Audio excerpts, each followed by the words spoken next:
Welcome to Truth Talks, a show where four totally different people get together and argue about what's going on in the culture. Kind of like friends meeting in a bar for a drink, but we don't always like each other like all the way. Like, I don't even like Dimitri at all right now. That's just the vibe I'm on. I didn't even talk to him today. That's just how I came out of bed this morning. So we're going to see how that portends for the show. Good luck to him.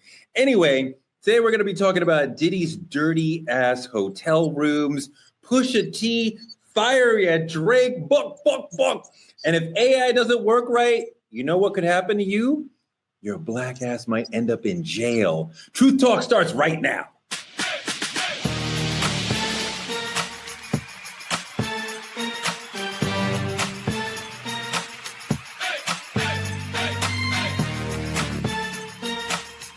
Are y'all ready to roll? Let's go.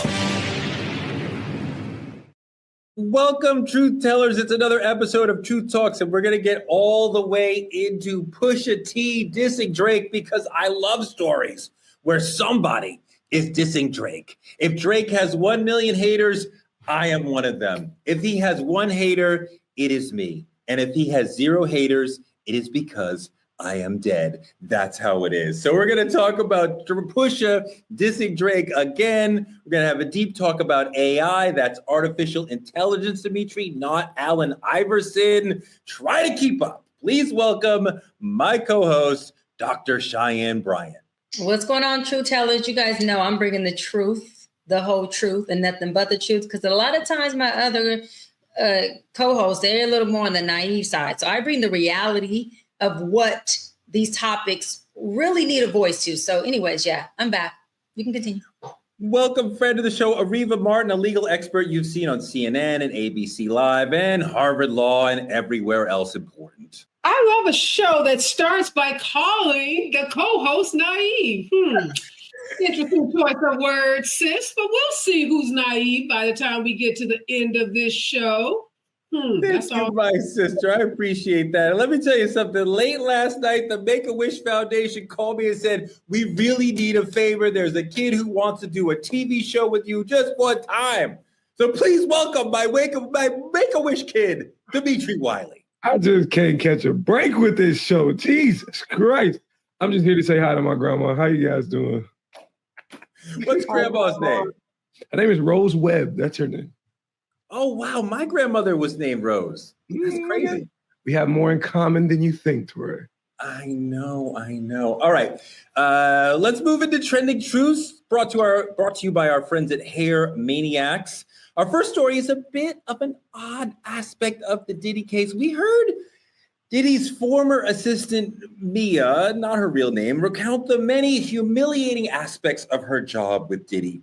One of the tasks, cleaning up hotel rooms after the freak-offs when baby oil was everywhere. It's disgusting. They also had a Beverly Hills hotel employee testify that the rooms were destroyed after Diddy left. Sometimes they charged Diddy upwards of $6,700 for deep cleaning the room. They tended to put the rooms into deep cleaning, his rooms into deep cleaning after he left anyway. And they often charged him $1,000 extra for cleaning the room before he even entered the room. Dr. B, $6,700 some dollars, that's a lot of money to clean a hotel room. Is that what it costs to clean your house? No, that's what it costs to clean up evidence like this. You see, this is called pay to play. So when you're talking about cleaning up drugs and things of that sort, my question is, and Areva, you're an attorney on here. I know it's civil rights, but you may be privy to this. From last I checked, it is illegal to not report when you find drugs to this level in a hotel room, and that it is the staff's duty, kind of like we have a duty to report certain aspects. Now, maybe not baby oil, maybe not condoms or things of that sort, but when you got drugs and things like that, I was told that those things are supposed to be reported when they are found. And so my question is, again, why was the staff not reporting these things? But then again, they were getting paid, in my opinion, not to clean up the room for the next check-in person, but to clean up the evidence from Diddy's freak off scene. That's how I look at it. Oh, Reva, she's absolutely right that the employees were being used to clean up these crime scenes. But the other part of it, when the doc says, they're supposed to call the police, the people in Diddy's orbit were not calling the police because they were more afraid of Diddy, and they didn't think that the police could actually help them, which is an insane situation. Yeah, let's just use the word nasty. Let's just be real honest about what this is. Anyone that does to a hotel room what Diddy did to these hotel rooms is nasty. And you're right, Dr. B. This is not just cleaning up. This is covering up. This was a cover up by these employees. And we heard testimony from one of the security guards that worked at the hotel, particularly the hotel in LA, where that horrific video was shot of Diddy dragging and beating Cassie Ventura fine. He said he was given $100,000, a bribe, to take that video and to make it disappear, to give it to Diddy so that no one could ever see that violence that was perpetrated against Cassie Ventura. So everything about this case has just been horrific. It's been the way the prosecution is building its conspiracy and racketeering case against Diddy, showing the jury these hotel rooms, the photos, the pictures, and the video, so that those jurors could feel like they were right there in real time being a witness to the crimes the prosecution has alleged in this case. Ariva, the hotel told Diddy it'll cost you $50,000 to take the tape of you beating up Cassie, right? So that's their price for a bribe, right? He got there and he gave them $100,000. So he's like, well, I'll bribe the other people in the situation too. They didn't ask for a bribe, but I'm going to bribe everybody in the room now. So he doubled the price, doubled the bribe. Dimitri, when they arrested him, they went into his room and found he was planning to do another freak off. Is it insane to you that when the ship was sinking and he knew he was close to arrest, that he's gearing up to do it again? See, the thing about it is, you're comfortable. This is what you've been doing for years. So no matter if you under fire or not, you still feel like, I am so powerful. This is a ship they cannot sink. And the thing about it is, the laundry employee stated there was blood, urine, vomit, all of these things on the sheets. Like, what are we doing? Like, for me, the first thing ran through my mind when we start speaking the numbers and everything, $6,700. If a hotel charges me $67, I'm furious. If you charge me for a little bottle of water, I'm furious. I just think the idea of this is a man so comfortable, like Dr. Brown said, pay to play. I'm cool with how this looks because I'm not the one going to have to clean it up. My money can take care of all of this. Ariva, both Cassie and Jane, who was also a freak off victim, both testified that they were expected to do freak offs during their monthly, which is part of what we're talking about when we're reporting on blood is found in these rooms. I mean, like, that is a level, to me, that shows a level of depravity, of not caring about these women as human beings. That is unbelievable. Yeah, Teray, it's menstrual cycle. We're okay with it. We're grown-ups. Let's destigmatize what happens to women once a month. We go on our menstrual cycle and we bleed. And yes, these women were on their cycles and they were bleeding menstrual blood, and they were still forced, they were still coerced to participate in these sex acts with male sex workers while Diddy masturbated and while he videotaped them, while he orchestrated every aspect of the sex act. That's been the testimony. Of course, it's testimony from these witnesses that have come into this trial. We've not seen anything as depraved as this. I've been following trials for a minute. I've been involved in a lot of cases.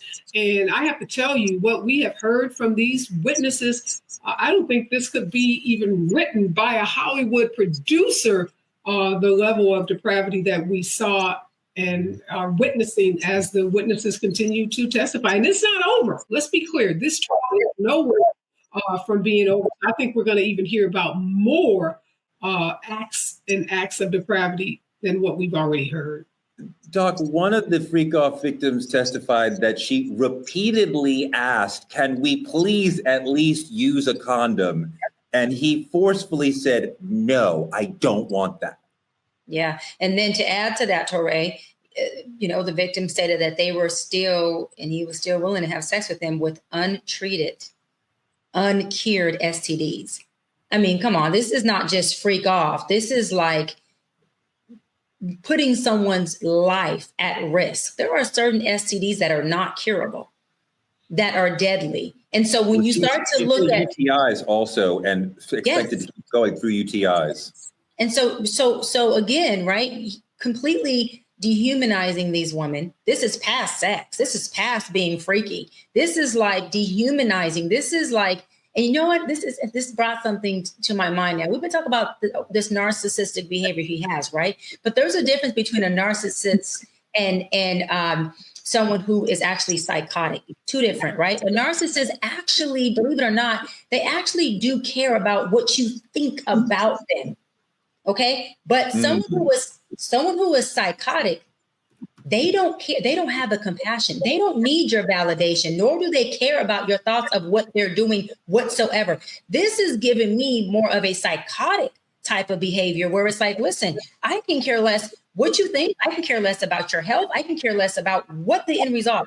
I want what I want in the moment. And if that means your life is ended, that means you're at high risk, then oh, freaking well. That's just, I mean, it's just the epitome. I mean, the epitome of weaponizing and demonizing these women to the root and core. And we can't even, it would take a whole 2 episodes to talk about the psychological impacts of something like this. This is just bananas. Dimitri, this is it's a complicated issue because, these women are alleging something very, very, very serious, and nothing's been proven yet. But like what we're talking about here feels like almost like systematized rape. Yeah, I think that's exactly what it is. And I know you guys brought up menstruals, and a lot of men may not understand, but I don't think this was necessarily menstrual blood that may have been on these sheets. I think if there's vomit, if there's urine, this is some other act we may not be in realm of or retrospective thinking of, because our minds may not be able to go there. What I know for sure about the human interaction is once you go far enough, there's always something more you tend to chase after you've sat at that certain height for so long. Mm-hmm. It seems a lot crazier than we could think. And again, I'm with Dr. Brian. This doesn't seem like narcissism. This seems like a pure psychotic act, honestly. Ariva.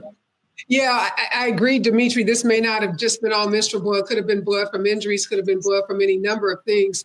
But let's keep in mind, the defense has been putting on a very strong case that these women were strong, independent women that had agency and that they liked these sexual encounters, these freak off, these hotel nights, and that they purposely went back for more. So we've heard a lot from the defense trying to show that these women weren't coerced, they weren't forced, that they did it because they loved Diddy. They did it in one case because they wanted the financial benefit that comes from dating or being involved with a celebrity.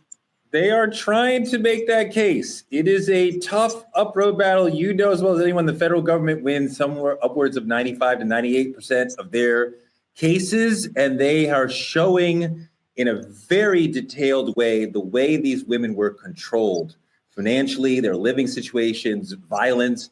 Cassie's afraid her album's not going to come out, afraid that the tapes are going to be sent to the media and ruin her life and her career. Jane is her whole life wrapped up in Diddy in different ways. So he's controlling them. It's not, as the defense would love for us to believe, why didn't they just leave? But it's much more, Dr. B, it's much more complicated than you could have just, you're an adult, you could have just walked out the door. There's all these different ways that they were controlled. Yeah, and I love what you and Ariva said, Touré, because I was looking and studying the case yesterday to prep for our show today. And I'm listening and I'm listening and I'm listening. And I'm like, Diddy's counsel is attempting to get the jury to believe that there was no sex trafficking. It was these women who were in love with him. This is why they keep getting on the stands, Jane and so far Cassie, and you'll see the rest of them come on, that are going to say they were in a relationship with him. They were totally in love with him, which means if they were in a relationship with him, they were just doing what? Having swinger parties, having freak offs, just having these sexual parties that they liked. but he just took it out of control. And they're trying to get the jury to say, wait a minute. So this man, you were in love with this man? This was a real relationship. This wasn't a transactional relationship. There was no transaction here. This was love involved. And how many men or women, especially women, do things for the man that they love? And I'm listening, I'm going, Diddy's counsel was trying to get the jury to believe that these women were so in love with him that this was a relationship. This wasn't Diddy taking advantage of these women. They were actually in love. And these women just allowed him to do these things because love makes you do crazy things. Love and insanity are the same emotion, just experienced differently. And I thought, as much as people may not agree with it, to me, that's genius for his counsel to say, if there's only one way out of this, this might be the way to get folks to think these women were in love. There was a relationship. There was no sex trafficking. There was no pay to play per se. I was just sitting up here with relationships and things got too far. Well, I mean, yes, that is what the defense, that is part of what the defense is trying to argue. Jane talked about a love contract whereby she was paid $10,000 a month for multiple years, including now. She said he is still paying her rent to this day. So she gets $10K a month, and they both understood that her job, her responsibilities in return were to be available for freak-offs whenever he wanted, right? And Cassie, the same thing, had that same sort of financial relationship to the whole. Cassie said on the stand, I was basically a sex worker. I mean, so Ariva, there's all these different ways that they were controlled, and we keep calling them former girlfriends, but I think they were really live-in sex workers. Mm. Well, thank God for experts like Dr. B, or those that work in her profession, because as skilled as the defense lawyers have been in putting forth this theory that this was all about love and women willing to do anything to please a man that they love, we've had testimony from an expert psychologist that has testified about what happens to women when you are in a relationship. Keep in mind, Cassie was 19 years old. Diddy was 37 when they started that relationship. And what that imbalance of power does, and how men like Diddy, powerful men, we've seen it before, Harvey Weinstein, Bill Cosby, he's not the first one on trial for something like this, that they manipulate, they brainwash, and they cause these women to get so confused about what love is. And it's not love. They have been brainwashed and they are coerced. And the law has a very broad definition of coercion. And it does include withdrawing necessities like your rent. It does include using physical threats and using physical violence. So as skilled as the defense has been, I think ultimately jurors are way smarter, and they're going to see through that narrative that this was love, and they're going to see it for what it was. It was coercion, and it wasn't consent. It was control. Dimitri, what do you think? Does it sound like coercion and control? Or are you still like, a lot of people on the streets are like, why didn't they just leave? You know, it's a fine line between loving someone and thinking you're in love with somebody and loving what a person is doing for you. And the thing about it is, that's at a base level where I am, very normal for people to get confused with that. So when you put it in the multitude of millions of dollars and a person funding your livelihood and your career and your reputation and your family and everything under you, them doing for you, regardless of what it is they got you doing, you could believe it's love. But at the end of the day, it's still coercion. It's still him controlling the narrative. Yeah, for sure. This is an extraordinary story. I can't recall ever hearing about an entertainment executive controlling people in the way that Diddy is alleged to have controlled people and had them basically as live-in sex workers. It's an insane story. Moving on, story number 2. Pusha T is pushing back. I love that. We learned this last week, how much influence Drake has on the entire music business when Pusha T revealed that his unreleased album has a song with Kendrick. And because Pusha is on Def Jam, and Def Jam's parent label is UMG, the parent label of Drake's label, so they're ultimately on the same label, and Drake is suing UMG because of the Kendrick beef. When UMG heard that Pusha had a song with Kendrick on his album, they said, no, the optics of that, even if you guys aren't actually talking about Drake, even if there's no subliminals about Drake, the optics of us supporting that song, the two of you with this lawsuit over it, too much. And of course, Pusha said, no, I'm not changing the song and I'm not dropping the song. So the label said, fine, we'll just drop you. And actually, though, they made Pusha pay $1.5 million to get off the label because they're like, we're just not going to put out your album. And he's like, all right, we got to give you $1.5 million to be free of this. And now they're on Jay-Z's label. It's a whole different situation. But we see how Drake's situation had an impact on Pusha T's situation. Dimitri, I continue to think that the lawsuit that Drake has filed and all the fallout around it, including something like this, is far worse for Drake than losing the battle ever was. Yeah, I think he lost the battle. I think, and then this pushed him in a realm of also losing the war. This was a very, very weak move to the hip hop culture. Mm-hmm. Hip hop used to be a diss track. You got lyrical warfare. Now it's about paperwork getting pushed through at corporations and companies. And the thing about it is, it's taking us out of the realm of just seeing you as an artist. Now, honestly, it's pushing back towards the exact reason Kendrick mentioned before. You only have this spot in music because of your Jewish descent, because of your and that's how I look at it. That's the only reason I care. It's boring me. Like, it's taking me out of the mindset of loving the music for what the music is. This is more than us hip hop fans bargain for.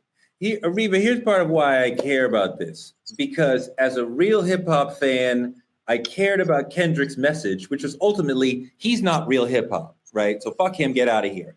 I'm with that. But now Drake's non-hip hop response meant that I have to wait even a year and a half to hear an amazing album from one of hip hop's great groups, right? The Clips. So Drake's adult temper tantrum continues to affect hip hop in general, right? Like overall, like I can't even get away from it, even if I'm not paying attention to Drake.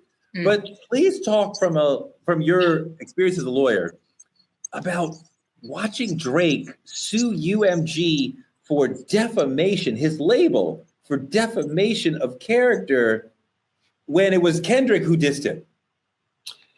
Well, first, let me be clear. I am a big Drake fan. Obviously, I mean, shut her mic off. I like Drake and I like Kendrick, and I think, not my legal hat. I'll take my legal hat off for a minute.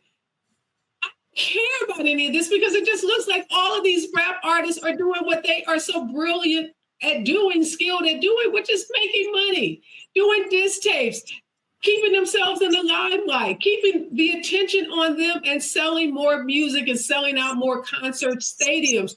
So Touré, are we getting wrapped up in this and taking it far more seriously than what this really is about, which is these guys figuring out how to stay rich? So I think this is a really important moment for the culture. Drake and Kendrick battling and what they mean as far as authenticity and a lack of authenticity, African-Americanness, and being late to the culture, being real and being not. I mean, my question is, why do you like Drake? Ray, I think you're taking them way too seriously. I think these are some skilled artists. They're both rappers, they're artists, but they're business people at their core, and they have figured out a way to keep their names in the press, to keep their stadiums full. I think Kendrick comes to this battle in good faith, not from a product or marketing standpoint or here's how I'm going to get my name out there. Like, I think he genuinely sees Drake as a bad figure within hip hop culture, as somebody who is not part of the norms, the traditions, and the ways of hip hop. And as an elder statesman of hip hop, and somebody who's like, I am the authenticity, I am the embodiment of hip hop, I am calling you out because you do not belong here. So, I mean, the very nature of what the culture is about and should be about, right? I think that Dimitri agrees with me, is part of what we've been talking about here with Kendrick and Drake. It's not a cynical marketing move. This is about the purity of the culture that he cares about. Dimitri? I agree. I think the idea of it is, exactly what he said was exactly what he was supposed to do. Whatever Kendrick said on those records was exactly what he's supposed to do because it won him the war. You don't get into a fight and hold back your punches. You throw them. But Drake's too worried about why y'all let him put this music out and not what he said, not coming out with better music. Yeah, it's taking us away from hip hop. Doc? I think they both belong in hip hop. Hip hop has different representations. They both belong here. It's not about who doesn't belong. And when you're talking about, like Ariva said, them being businessmen, Kendrick is. He's getting endorsements. He's getting money. He's getting deals. He's doing Super Bowl. And he's all right with this back and forth diss. Drake is the one who's being a spoiled brat saying, I have a problem with it. Pull this out. Don't do this. Don't do that. Now I'm going to sue you. What happened to hip hop? I thought hip hop originated from people bebopping, somewhere in a park on the street and dissing each other. And that it was supposed to just be a competitive bebop, diss, do your thing and continue this thing. And now they've taken it to being commercialized. And you got two folks who are doing what Ariva said, not bebopping, but they're doing in studio, Torre, leave me alone, in studio records, but they're still dissing each other. So what I'm saying is this is a business. I think Kendrick understands the business aspect of it. He's ready to go toe to toe. He's ready to keep doing these records and make his money. Drake is crying and being more of a little, I don't want to say that word, a brat, a crybaby. And it's like, bruh, you're part of the culture. You're part of hip hop. You're part of rap. What's the problem? Make another diss track. Make your money, like Ariva said. Why are y'all not making money off this? Create generational wealth. Drake, you're a father. Do something with that. But don't sit up here and cry about who's on a track when you could be making money in the studio using them damn crocodile tears. Get over it, Drake. Push through. And I know that beatboxing wasn't big in Cali culture, but it's a very important part of hip hop. I don't know what beatbopping is, Grandma, but like whatever. You can have that with your doo-wop or whatever. Okay. Woo. My poor ears. All right, moving on to politicking. Moving on to our politicking segment, the Trump administration mistakenly deported another immigrant, this one a Congolese immigrant who they sent to South Sudan because they do not know that Africa is split into many countries and they are not the same. Africa is not one big place. It is many, many, many countries. Glad we got that clear. And then the Trumpies said to the Supreme Court, can we just deport people to wherever we want to send them? It doesn't matter where they are originally from. We just want to send them to whatever country we want to send them to, which is kind of insane. Roll the clip about that. Away from this bizarre diplomatic dispute appears to be if the Trump administration decides that you're from South Sudan, you will be deported there, even if you're not from that country. Officials in Juba say the United States deported a Congolese citizen to South Sudan, and when they sent him back to the U.S., the State Department reacted by canceling all existing visas for all South Sudanese people and blocking the issuance of any new visas. So what happened is South Sudan did issue travel authorization for somebody named Nimeri Garang, but the U.S. sent them a Congolese man named Makula Kintu. South Sudanese officials believe that the U.S. made a mistake and sent them the wrong man. Dimitri, this is really a sad story. And again, the inhumanity that the Trumpies practice toward immigrants in this country. But you think about, if the Supreme Court says, yes, you can do this, what does an African country do? We would love to see them say, no, America, but these are much smaller, much less powerful countries for the most part in Africa compared to the United States. So it's politically, militarily, economically, it's hard for them to just be like, no. They turn in deportation and passports and visas, and it's a roulette wheel that they're making. And that's like a lack of humanity for basic people, not just to mention the Black race, like Black lives in general. It's poor care. But it's what America's always done. In every other regard, this is what America's done. This is nothing new. This is just taking place in South Africa at this point. Completely inhumane. I hate everything it stands for. Everything got to do with it. 76 million people voted for Donald Trump, and one of his biggest promises was to, quote unquote, rid the country of immigrants that he called rapists and drug dealers and criminals. But what he really meant was to make sure that white people in this country, white supremacy, were, uplifted while he continued to humanize people of color, including those immigrants that come from Black and brown countries. No surprises here. Just over the weekend, Donald Trump sent 2,000 or ordered 2,000 National Guards into downtown Los Angeles after trying to raid some workplaces in the Los Angeles area. He has been chomping at the bit to do that because he wanted to send a military force into a democratic city like Los Angeles. So I say, DeRay, where are the people that voted for Donald Trump? If nothing angers you or makes you mad, hopefully looking at the images of people being kidnapped off the streets, college students being sent to countries, that should make you mad. I think some of them want that, but Doc, the African side of this, these African countries may want to repel the US. They may want to give us the middle finger and say, no, you can't do this, sending immigrants not from this country back here. But that's a complicated road for them. He said it loud and fucking clear.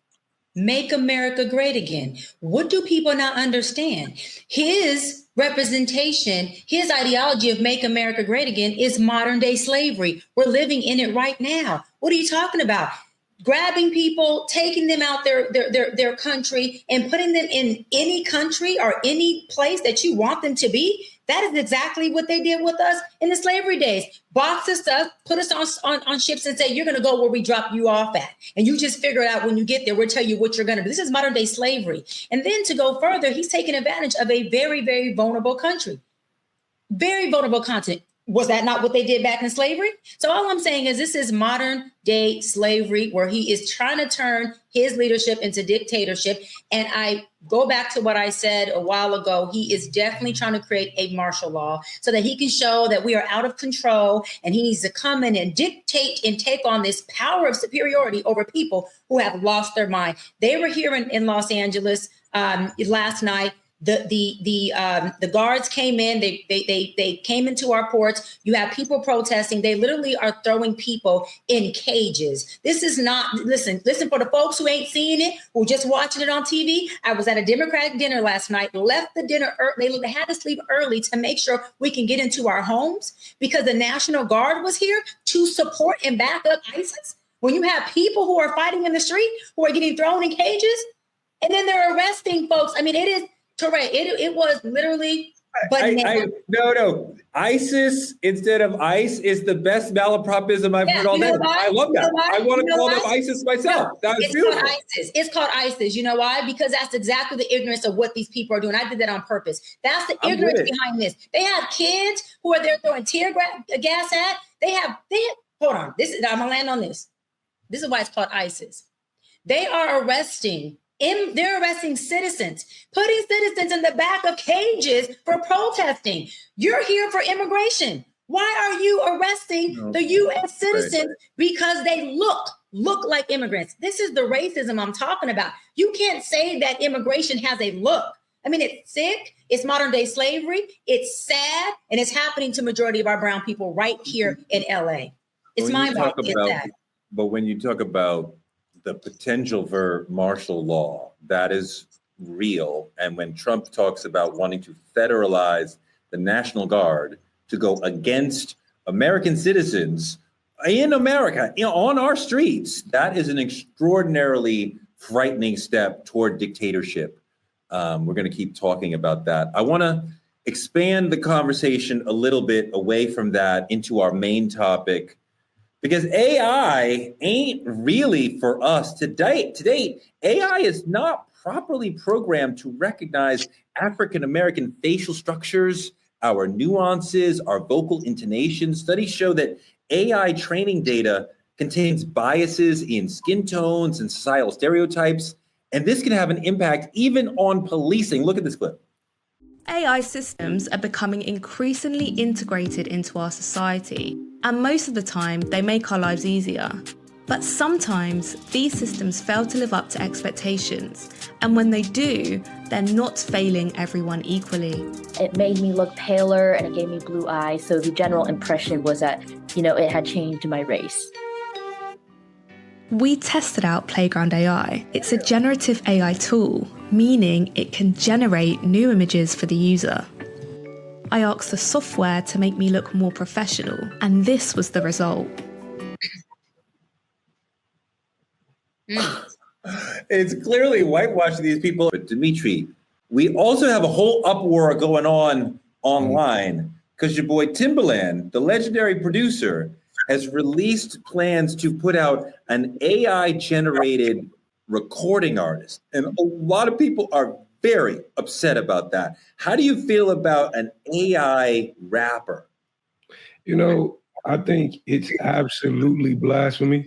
As much as I love Timbaland, and I understand him trying to get with the changes and culture and identity of what we're doing, but moving in this direction implies that one day AI is going to drive everything.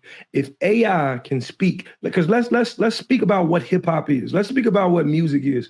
Music has been a language for Black culture, or hip hop and Black culture forever. If you telling me you could come in and make a robot give me my culture better than a man can, this is insanity. I hate the direction it's pushing toward.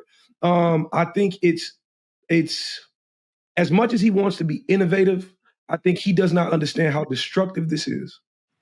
I agree with that. Ariva, I wanted you to go back to what you were saying about AI in the criminal justice system.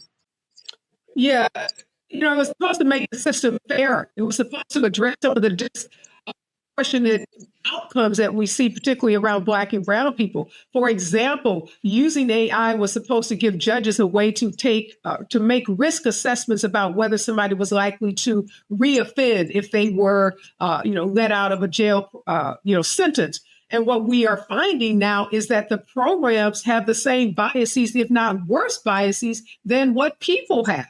And that's because the AI systems, the algorithms, they're using the same biased data and information that's been generated by humans. So junk in and junk out. It's very, very scary. As much as I like criminal justice reform, as much as I like technology, as much as I'd like to see AI used, we're not there yet, Toure. And right now, it's a dangerous tool to be used by law enforcement because basically it predicts that Black people are more likely to offend. So that means if you are trying to plead your case to get out of jail, you're more likely to stay because this algorithm predicts that Black folks are more likely to reoffend. And the data about that is absolutely positively wrong. Doc, what do you think about this AI in the criminal justice system? Well, AI in the criminal justice system, I think that there are some pros and I think there are some cons. I think Ariva made some really good points that AI is found to have a lot of discriminatory software glitches where it is making it is more similar to the mental health field. It is programmed more to to be more for a Caucasian type of audience, which means that we are, like most things that they create, are on the back burner of who they're creating it for. So a lot of the tests that they've done to create AI are based on folks that don't look like us. And so when they're using them for us or against us when it comes to the law or the criminal justice system, it's not going to work for us at all whatsoever. It's going to work against us, and it's going to dissipate and create more of a marginalization and a disparity within the Black and brown community than we already have in the judicial system. And I think that is going to contribute to the systemic racism that we are already experiencing now, and not cool. Dimitri, we see like people making mistakes like we see with the South Sudan story. How do we use AI to stop racial bias and stop humans from making mistakes and get us on the right track? Well, there's ways to do it, but I think it tends to leaning against what AI stands for. Because what I want people to understand is that an intelligence that erases who we are in existence, Black people, Black culture, this isn't artificial. This is very intentional. Because the thing about it is, and if you look, that's all American history has ever done. You can pick up a textbook and the exact same thing is happening. This isn't new. This isn't new. This is just a different way of erasing us. This is a different way of making us seem invisible. That's all it is. It's not, we ain't invisible. We right here. They see us. But the thing about it is, this is a system we weren't designed to be in, clearly. Doc, part of the thing is that the way that AI is set up now, it quite often doesn't recognize our features. So it's not 100%. recognizing that it's talking to or looking at a Black person. Torre, you are so right, because my team has actually been for the past literally 6 months attempting to create a Dr. Brian AI.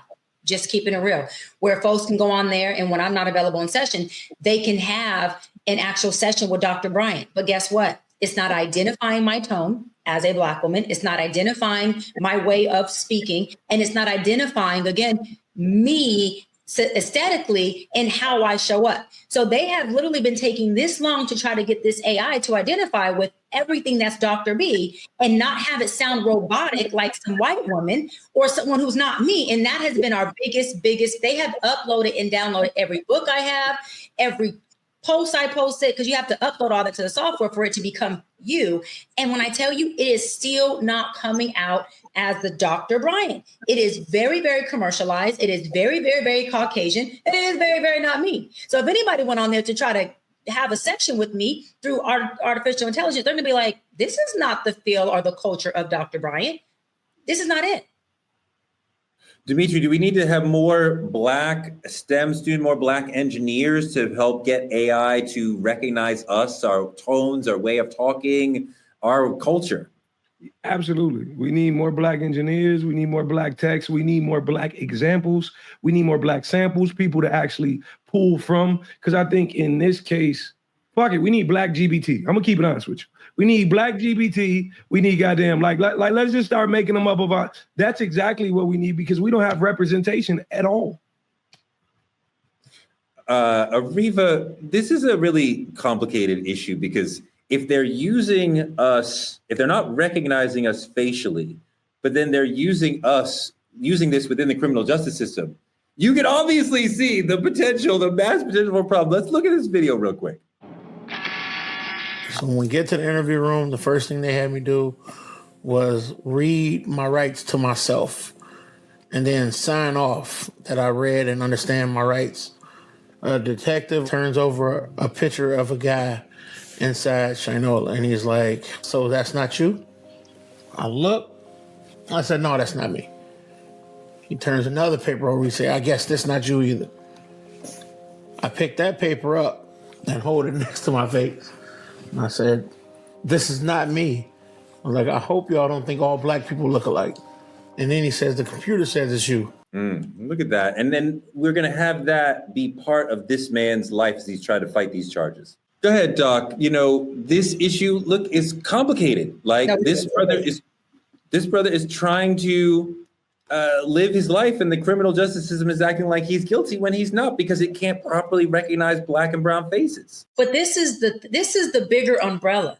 When are they going to start fucking making things that actually cater to anything about us? Again, the field of psychology was made for a Caucasian white man, so we are over or underdiagnosed. You got AI that was not made for us to serve us. So again, if you have everything that's working for one group of people, that is called systemic racism. That is called marginalization. That is called disparity. You're not taking into account for human rights, you're taking into account for a superior race. That means that the inferior race have no chance to begin with.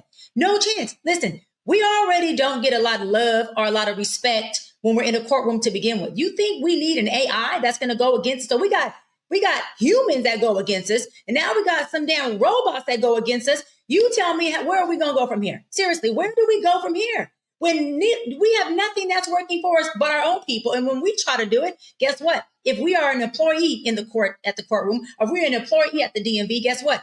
We also have our hands tied, because if I speak up on behalf of Dimitri or you, Torre, guess what happens? I may lose my job that pays my bills, that keeps my lights on, that gives my kids health insurance. So we are tied at the hands almost everywhere we go. AI is increasingly being used in mainstream America to broaden this whole issue via employment practices, college applications, places that we get discriminated against a lot. So what does this mean in terms of hiring practices since DEI is being removed? It sort of suggests, Ariva, that AI represents a future where America is more racist and Black people have an even harder time getting ahead. Yeah, unfortunately, it looks that way. These HR programs that are being used, basically, you upload your resume, but the problem is that the resumes that the algorithm is looking at is the resumes of the people that already work at a particular company. So if the company already has a predominant white male workforce, the AI, the algorithm looks and says, well, gee, this company only likes white men. So if you're a black man or a black woman applying for a job at this country, the AI throws out your resume because you don't look like the white men that already work at that company. So if we want to use AI, we got some steps to do. We got to step back from the program and look at what is it training on? What data is it pulling from? How do we make sure that it's not just looking at the white men that are at this company, but looking at the diversity we want to have at this company? And until we do that, we're going to continue to get the discrimination and the racist outcomes of these algorithms. Ariva, we got a brother about 40 years old, Derek Mobley, who's suing Workday because he says their AI-driven application system disadvantage him and other older job seekers, penalizing older, grown, mature, stop looking at me like that, Dimitri, job seekers, right? We deserve to work too, not just the young like Dimitri. But he submitted 100 applications, and he's getting rejected over and over, and he's suing, suggesting AI is really the problem. And this sort of seems like the legal system starting to come in to try to adjudicate what's right and wrong in this area. Yeah, I'm so happy about that lawsuit because that guy said he submitted 100 applications or resumes, and in some cases he was turned down within an hour. So there is something inherently wrong with this HR software. It is not, again, taking into account that even though the company may be predominantly white and male, that it is discrimination to weed out candidates based on their race, based on their age, before you even look at their qualifications. And that's what's happening with this HR software. I hope this lawsuit is successful. I hope these AI companies have to go back to the drawing board and reconfigure the AI, taking into account discrimination laws. Dimitri, I mean, I still am stuck on like, if the criminal justice system is using AI to determine who to pick up and who not, who to let go and who not, and this system is not really smart enough and sharp enough and nuanced enough to understand us, that is an extremely dangerous thing for a person like you. Oh, absolutely. Because the thing about it is, wrongful arrest is a constitutional violation. And that's exactly what they're allowing. If the police can't identify me, neither can your AI system. You gotta believe me at my word and what I'm doing. So this is actually, the thing about it is criminal justice has already been scary for Black America. This is even worse. This makes it even worse, even harder to get, because you're gonna have so many false incriminations. This is absolutely insane. You in the video, the man said, "Are you sure that's not you?" Like, I just told you this wasn't me. Like, what are we saying? Like, why are you asking me this question 2 times like it's going to change my answer? It's not me. But now you and AI are going to tell me this is me. No, I don't like that. Not one bit. I mean, Doc, the technology leaves us in a really dangerous spot as Black people. This is the thing. This AI is a robot. You know, it creates what you feed it, right? There is no information in the software unless you feed it information in the software. So let's go deeper than that. Let's talk about the developers. Who's developing the software and feeding it this racial injustice? Who is feeding it this racially biased information that's telling us, the humans, that Black folks are the ones who have a higher rate of criminalizations, or we are the ones creating the most crimes? That is a systemic, racially fed robot. Robots only do what we create in them. So the developer of the software, the folks who are feeding and creating the robot, are the ones who are to be held responsible, period. That's just what it is. And then secondary, you have the folks who are in the judicial system who should say, hold on, this is racially biased. This cannot stand in a court of law. We can't enforce law with a robot that was fed by a developer who fed it false allegations. If we want to talk legal terms, this is false allegations. This is a false. This is not true. Not at all. So we got to push back on all of this. We got to get back to who's developing these softwares. Because again, the Dr. Brian AI is being developed by who? My team. So if it's racially biased, it's because who? My team fed it the racially biased information for it to show up in that way. But can I say this? We're all making some assumptions that there are people out there that want the criminal justice system to be unbiased, that they want the criminal justice system to be fair, and that they want Black and brown people to have a fair opportunity when they get involved with the criminal justice system. And I think that is a false assumption for us to make. I think there are people that want to see Black folks disproportionately arrested and incarcerated and to serve longer sentences and to have their lives wrecked by the criminal justice system. We know that by the recent election where Black folks were and are often pitted against other nationalities. We're often painted as the most, violent group of people. We're often painted as the most criminal group of people. And that's purposeful. That's intentional. So I think we got to check our assumptions about this fairness, because folks ain't trying to check for us, ain't trying to make this criminal justice fair. And when you have prosecutors, and you've seen this, Teray, that are progressive prosecutors, what happens? They get voted out of office oftentimes. They get recalled because the system doesn't want to be fair for Black folks. No, I think that's a really important point, that the expectation that the system itself wants to be fair for us is wrong, that we should assume the system would calibrate itself to be unfair to us. Now, that's just the system in general and the way that white supremacy will always work and rebound to be unfair to us. But AI, Doc, we've been having a lot of fun on AI just as a community, as a culture, and you see a lot of funny things making fun of us, and I don't know, it's a whole new art form, a whole new way to. I use it on my social media a lot. I have social media posts that are AI. Now, all my AIs are Black with a lot of melanin. The men and the women of my AIs are all Black, and I have a multiracial following of almost 3 million people. But my AIs are Black. But what I'm sorry. You said your AIs have a lot of melanin, so they don't look like you? No, they're dark. Oh, they're dark. They're brown. They're darker than me. Oh, heck yeah, I'll stand it. My AIs are dark. They don't look like you. Listen, they don't look like this camera on here got me looking like a light bright. Reba, can I borrow some melanin? Because I am not this white. Okay? Don't start that. The Black spirit is there, but the melanin is. Teray? The Blackness is here. You insist 100%, but it's not. See, colorism. Reba, look how colorism. I'm here for you, sis. This is colorism. Exactly. This is what we're fighting, Teray. This is what the culture needs to rid itself of. And look at you lifting it up. Look, I think the sister is beautiful. I think you're beautiful. I think Dimitri is also here with us. So, everybody's beautiful. So my AIs can't be Black. My AIs are Black, melanin, chocolate, all skin colors of our color spectrum.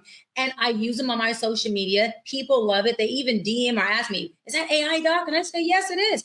But we're able to drive messages through it. So that's why I say there are some really good perks in it. But, when it comes to people using celebrities and putting a different message to them, like they have 50 Cent as an AI and they have his mouth speaking a whole different message that he doesn't speak. So in my mind, I thought, to me, that's defamation. I mean, this brother didn't say that. These words aren't his. And that's when it becomes dangerous. And then you look at privacy acts. It's like, wait a minute. So how much privacy do I have if AI is created? Yeah, Dimitri, I definitely am at a place where if I see a clip online and somebody says something that seems like, wow, and out of pocket, I immediately am like, I don't believe it. It's probably AI. I need to see it, in 4 other places before I believe it. So I'm assuming it's AI if I see something out of the norm.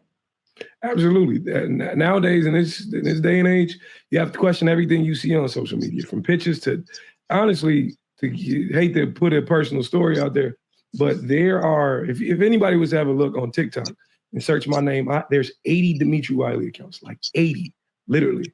And someone sent me an Instagram video where they're using my voice as AI to scam women out of money. And I'm speaking thousands of dollars. Catfishing. And honestly, when you play it, there's no infractions. It doesn't go up, it doesn't go down. It's very monotone. The thing about it is, as a man who is on social media and cares about what he pushes forth, this is terribly disturbing. Like it not only is it fraud, it's catfishing, it's manipulative, and the people behind these acts have spoken egregiously to people. I'm talking cussing their kids out, cussing them out. If you like, and it's I hate everything about it. I think that Dimitri that's too much, and that he's actually doing this stuff and coming on here claiming that somebody else did do. How do I know that he ain't doing it? And now he trying to get out of it. Much time, all right? I'm talking to you. I ain't got that much time. Dimitri, how easy is it to steal someone's ID? I mean, the thing about it is, all they do is have to take a video or a podcast or anything where my voice is, because it's a very distinctive voice. I don't know about you, Torre. Some people would consider this a little sexy. Some people, it's giving like whispers in the dark. You know what I'm saying? So don't be a hater. That's one. Hey, you have a fantastic voice. Thank you. It's about time I got some acknowledgement. The hairline we're going to talk about, but the voice is fantastic. Voice is so good that Waze stole his voice. You know he's on Waze when you get this one. His voice is on Waze. Yes. So that Waze didn't steal his voice as AI, but he has a contract with Waze. They use Dimitri as a turn left here and turn right there. Torre, how does that sound? That's amazing. I can't wait to never use that, but I am so happy that exists in the world. Such a hater. But all of that was done through AI, and it has its perks and it has its detriments too. What's going on online, and I just want to publicly make this known, if I can, here on Truth Talks Live. I have one social media account on every platform. I am not Dimitri Wiley, not Dimitri Wiley 02, not Dimitri Wiley burner account. I am terribly sorry for the people who've been getting scammed and finessed, but I promise you, it's AI. It's not me. In the year of 2025, if you ain't FaceTiming that man, that ain't that man. I have a real story. My niece and I went to go see Coco Jones perform, and my niece is 20. She was going to be 21 in 2 months. So y'all don't come for me because I clap back. And we were trying to get into the Coco Jones concert, and she wasn't 21 yet. And literally, my little sister, who is a little older but younger than me, sent her ID. I had no idea my niece was doing this. She's on her phone, on an app. Hold on. Oh, shut up, Torre. On her app. And she goes, okay, we're good. She literally used AI to swap out her photo for my sister's photo to get it. Now, mind you, we still didn't get in. That was God. God was having our back. God's like, no, we're not going to do this. But I'm trying to say that's how quick. But that's how easy AI is used to swap identifications. That is crazy. That's a fantastic story about Dr. Bryant helping to ruin the youth of America. Thank you so much for that. I'm so glad that it didn't work out that night, but there's still tonight. That is our show for tonight. Like, comment, and subscribe on our YouTube channel at Truth Talks-Live. Continue to watch us simulcasting right here on the Black Star Network, right after Roland Martin Unfiltered. Support Black media at Cash App Truth Talks Live, and support us by advertising on the show, as our friends at Hair Maniacs did tonight. Thank you so much to them. Truth Talks has an over 10 million person viewing audience. So if you advertise on the show, they will fall in love with you. Small business and influencers, please partner with us by visiting truthtalkslive.com and become a VIP member of the Truth Lounge, and click on any co-host room, even mine. Black media is under attack, so support us by telling a friend to tell a friend to check us out every night at 8 p.m. EST and 8 p.m. PST. Those are two different times, Dr. Bryant.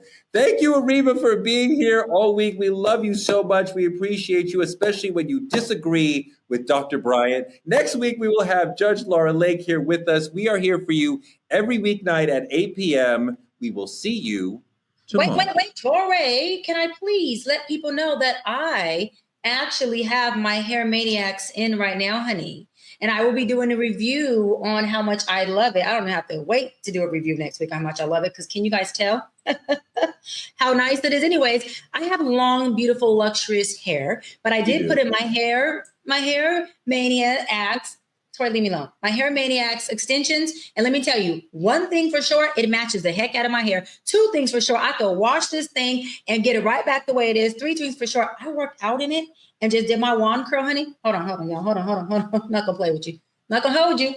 Anyways, I'm back. Okay, Tori, you can compliment me. Go ahead, I'm waiting. No, you look great. It looks great. It looks fantastic. It really does.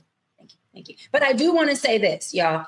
I have not been the woman who, I've always been into natural hair, okay? Natural hair. But I want to say this. This is literally my first or second time that I have put in extensions. And this is the first time, and I'm not playing. You can look for yourself. This is my first time where the hair has matched my hair absolutely to the T. Let me show you one more time, y'all. I'm not playing with you because I want you to really get into the color or the texture.